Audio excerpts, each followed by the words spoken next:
Barangay Chairman sa Ozamis dakong nahatag nga kontribusyon sa pagpalambo sa dakbayan, proyekto nga gihangyo gikan sa Asensa Ozamis Administration pagasugda na karong tuiga. Ani ang report ni Leon Shimidalio. Sa wala pa matapos ang tuig 2024, si Ozamis City Mayor Atty. Henry Indy Waminal Jr. nagigtagbo sa mga barangay chairman sa dakbayan sa Ozamis Disyembre 24 sa Asenso Ozamis Session Hall aron iyang ipaabot ngadto sa mga kapitanes nga dako ang ilang nahatag nga kontribusyon alang sa dugang kalambuhan sa dakbayan nga tungod usab sa ilang paningkamot nahimo sa Asenso Ozamis Administrasyon ang pagpalambo sa dakbayan nga bisan gani ang uban makaingon nga imposible. Usa na nini ang padayon nga kahusay kalinaw nga nasinati sa dakbayan gikan sa dili maayong imahe kaniadto tungod sa mga nahitabong kriminalidad o grabing hulga sa illegal nga droga. Apan karon adunay mga tawo nga nangutana kung unsay gihimo sa administrasyon aron mapugngan nga dili na mahibalik pa ang kanhi imahe sa dakbayan. Gani matud pa ni Mayor Indy nga ang dakbayan sa Ozamis na imong limpyo na sa isgutanan sa illegal nga droga ug peaceful city kung itandi sa ubang lugar. Daghag nagduha-duha, daghag gaduda, og siguro sa lahi nga probinsya karon labaw na. Nakita na nila nga murag karon ding balik na gyud ang problema sa droga sa ilaha. No.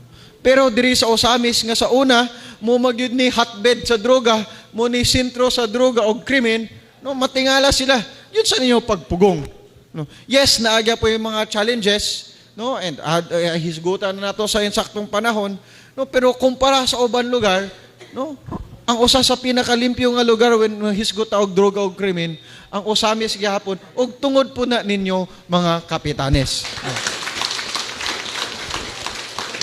Nabati gina sa katawhan, no, kay kana ato ang pagpaningkamot pamaagi sa inyohang pagtutok yun sa inyohang barangay, no, muni nang pagbunga na karon, no. Unya kana ato atong nabuhat, no, tungod kay ang tinabangay ta kamo, no, kung unsay amo ang gipangayo nga trabaho sa inyo ha, no, kung unsay amo ang kakugi nga gibuhat diri sa City Hall, no, inyo pong gibuhat sa inyohang tagsa-tagsa ka barangay.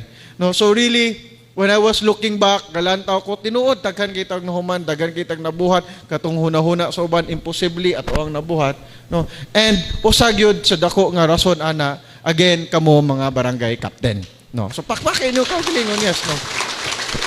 Sumala pa ni Mayor Indy nga iya usab nga gisubay ang mga request nga mga proyekto sa mga barangay chairman nga gipaabot sa iyang buhatan ug iyang gipasalig atubangan sa mga kapitanes nga karong tuiga 2025 matagan og full impact nga proyekto ang tanang barangay pinaagi sa pundo sa syudad. Sama sa 50th barangay nga gigahinan na og pundo sa pagpalit og luna alang sa ilang barangay hall nga diin anaa sila temporaryong nag-opisina kilid sa Osrox Park. Parkingan usab alang sa fire truck sa barangay Aguada, improvement sa covered court sa barangay Sangay Dako, pagsiminto sa dalan sa Purok 1, barangay Mulikay nga diin karong bulana sugdan na ang pagbidding sa maong proyekto ug daghan pang barangay nga makaangkon og milyones nga proyekto ning tuiga. Gidugang pa ni Mayor Indy nga dunay mga barangay nga nag-request og mga proyekto nga nagkinahanglan og dako-dako nga kantidad. Apan sumala pa ni Mayor Indy, dili lang mabalaka kay iya kining ipabot sa iyang gisuon nga si Congressman Ando Waminal sama sa pagsimento og pagpalapad sa road to tourism destination sa barangay Kinuman Norte. No, sugod karong January 2025 karong umaabot na nga tuig nga budget mo magamit, no. Ako ang ma-share sa inyo ha nga buyag-buyag tanan barangay sa Ozamis mahatagan og insakto, impactful nga proyekto, no.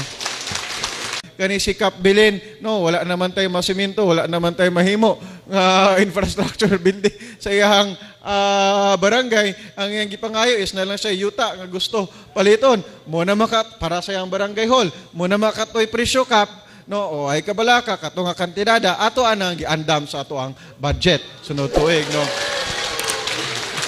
Si Kap Pegalan, supportive kaayo, bisag karong sukad 2022, po, gagmay lang nga project ang yang nadawat, kusog yapon kay siya musulti og gay, kusog kay mo pakpak, pero musulti ko ninyo si Kap Pegalan, adisar pa ko nahimog mayor, usa ra gid na ayang gipangayo para sa iyang barangay. And kani ang usa ka barangay hall nga naay parkingan sa fire truck para simbako na isunog dali ra makaresponde. O so Kap, maingna na tika, dugay naman ni nako gisaad sa imo ha, karong January no, ma-bid out na pud to. No.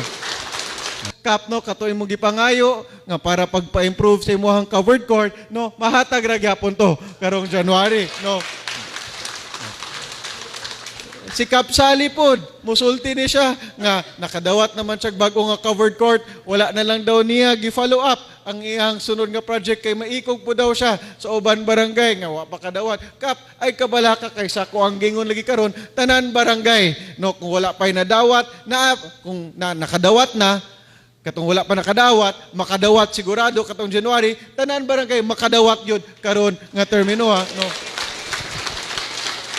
So katoy mong dalan sa purok uno nga gipangayo no, masugdan na pud og bid karong January no. Naku ang pagpasalamat ni Kapitan Leo Pegalan sa Barangay Aguada nga masugdan na karong tuiga ang proyekto nga iyang ipangayo sa Asenso Osamis Administration pinaagi ni Mayor Indy Waminal ang 3-story building. Mapasalmaton ko na ka mayor nga gisulti gid niya atubangan sa kadaghanan sa 51 ka barangay captains. Gitukuran kita tukuranan kita karon og 3-story building which is composed of the office of fire Bureau of Fire kay mahimo mang substation siya. Dayon ang ato ang barangay health center ma-improve na modernize na. Dayon siyempre na ang office sa Lupon, office sa SK, office sa BNS na to, tanan, ma-occupy tanan nga building. Then it was a 3-story building, hopefully kuha na siya, solar power na naghihapon na, og dili magani kami na sa barangay ang maningkamot. Then gi-announce maging niya, mapasalamaton kay ko ni Mayor Indy Waminal, na natugutan na gyud og kuha na, materialize na gyud na siya nga project. Alang sa Osamis Today, ako si Yunsho Medallo. Salamat Leon Show.